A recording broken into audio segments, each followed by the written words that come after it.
27 दिसंबर 1948 की रात दुनिया का सबसे बड़ा यात्री विमान डगलस DC-3 मियामी से फ्लोरिडा के लिए उड़ान भर रहा था। विमान में 125 यात्री और 9 क्रू सदस्य कुल 134 लोग सवार थे। उत्तरी अटलांटिक महासागर के ऊपर लगभग 8,300 फीट की ऊंचाई पर विमान शांति से अपनी 180 मील प्रति घंटे की रफ्तार से आगे बढ़ रहा था। रात के 8:13 हुए थे। कॉकपिट में कैप्टन रॉबर्ट मिलर और उनके कोपायलट सब कुछ सामान्य देख रहे थे, लेकिन अचानक Saint John air traffic control यानी ATC के साथ उनका संपर्क कमजोर पड़ने लगा। कैप्टन मिलर ने रिपोर्ट किया कि उन्हें एक मामूली तकनीकी समस्या का सामना करना पड़ रहा है। यह उनकी आखिरी आवाज थी। इसके ठीक 10 सेकंड के अंदर विमान ATC के रडार से हमेशा के लिए गायब हो गया। विमान की आखिरी लोकेशन बरमूडा ट्रायंगल के ठीक बीच में थी। उस रात जो हुआ वह किसी तकनीकी खराबी से कहीं ज्यादा भयानक था। विमान दुनिया की सबसे रहस्यमयी जगह बरमूडा ट्रायंगल के एक ऐसे बवंडर में फंस गया था जिसके बारे में किसी ने ना कभी सुना था ना कभी देखा था। पलक झपकते ही विमान के अंदर चीख पुकार मच गई। कैप्टन मिलर ने अपनी पूरी ताकत से प्लेन को संभालने की कोशिश की, लेकिन तब तक बहुत देर हो चुकी थी। तूफान ने पूरे विमान को अपनी चपेट में ले लिया था और उसे किसी खिलौने की तरह घुमा रहा था। प्लेन के सारे इलेक्ट्रॉनिक उपकरण, कंपास, रेडार सब कुछ बंद हो चुका था। विमान अब किसी इंसान के नियंत्रण में नहीं था।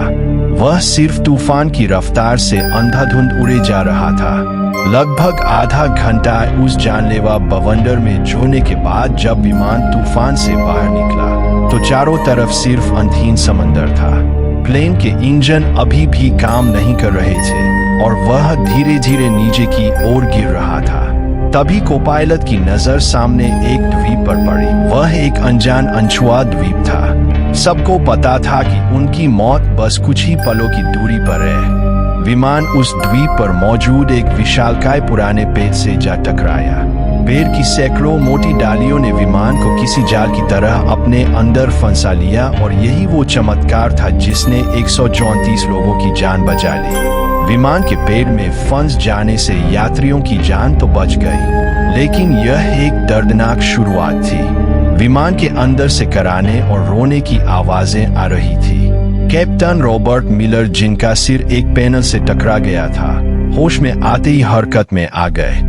उन्होंने तुरंत लोगों को शांत कराया। विमान में सवार एक retired army doctor Evelyn read ने बिना समय गवाए घायलों की देखभाल शुरू कर दी। कुल 10 लोग गंभीर रूप से घायल थे। किसी का हाथ टूटा था, किसी का पैर, तो 2 लोगों के सिर पर गहरी चोटें आई थी। बाकी सभी लोग सदमे में थे, लेकिन सुरक्षित थे। जब सब धीरे धीरे विमान से नीचे उतरे तो उन्होंने महसूस किया कि वे कहां आ फंसे हैं। यह एक ऐसा द्वीप था जो किसी नक्शे पर मौजूद नहीं था। चारों तरफ घना जंगल, अजीबोगरीब पेड़ पौधे और एक अनजानी खामोशी थी। सबसे पहली और सबसे बड़ी चुनौती थी पानी। हर कोई प्यासा था, लेकिन पूरे द्वीप पर दूर दूर तक किसी नदी, झरने या साफ पानी के स्रोत का कोई निशान नहीं था। उनकी एकमात्र उम्मीद अब सिर्फ बारिश का पानी थी। कैप्टन मिलर ने अपने अनुभव का इस्तेमाल करते हुए लोगों को समूहों में बांटा। एक समूह को विमान के मलबे से खाने पीने का सामान, दवाइयां और काम की चीजें निकालने का काम सौंपा गया।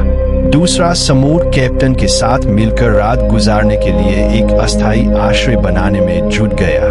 उन्होंने विमान की टूटी हुई सीटों, धातु की चादरों और बड़े बड़े पत्तों का इस्तेमाल करके एक काम चलाऊ छत तैयार की जो उन्हें रात की ठंड और संभावित बारिश से बचा सके। उस पहली रात जब वे एक दूसरे से सटकर बैठे थे तो उनके दिलों में एक ही सवाल था, क्या कोई उन्हें ढूंढने आएगा?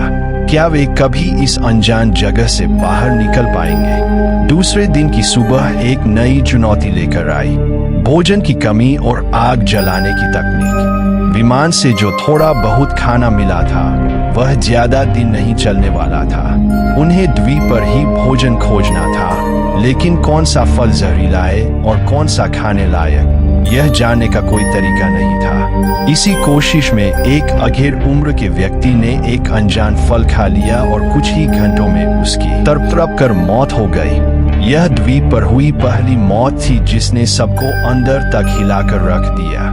इस घटना के बाद लोगों में डर और सीमित भोजन को लेकर पहला संघर्ष शुरू हुआ, लेकिन कैप्टन मिलर और डॉक्टर एवलिन ने स्थिति को संभाला। उसी शाम एक किशोर लड़के ने, जिसे विज्ञान में रुचि थी, अपने चश्मे के लेंस का उपयोग करके सूरज की किरणों को सूखी पत्तियों पर केंद्रित किया। घंटों की मेहनत के बाद पत्तियों से धुएं की एक पतली लकीर उठी और फिर एक छोटी सी लौ जल उठी। आग, यह उनके लिए किसी जीत से कम नहीं थी। आग न केवल खाना पकाने के लिए जरूरी थी बल्कि